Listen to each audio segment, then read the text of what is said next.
J.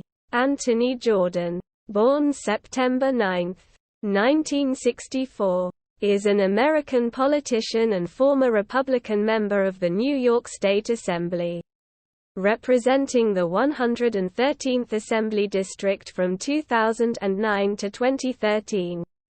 He is the District Attorney of Washington County, New York.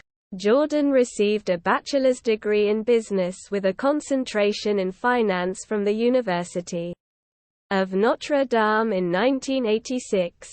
He earned a JD degree, magna cum laude, from the University of Pennsylvania Law School in 1995.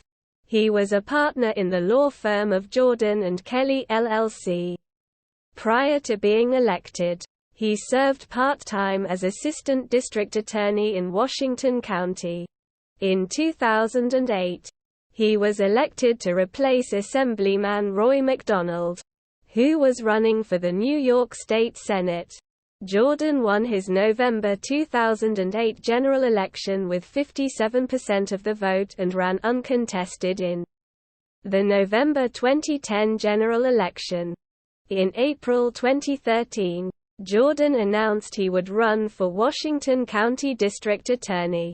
On November 5, 2013, Jordan ran on the Republican, Conservative, and Independent party lines, defeating incumbent District Attorney Kevin Courtright, who ran on the Democratic line. Jordan resides near Greenwich, New York. He and his wife Wendy Jordan, née Skelly, have 4 children.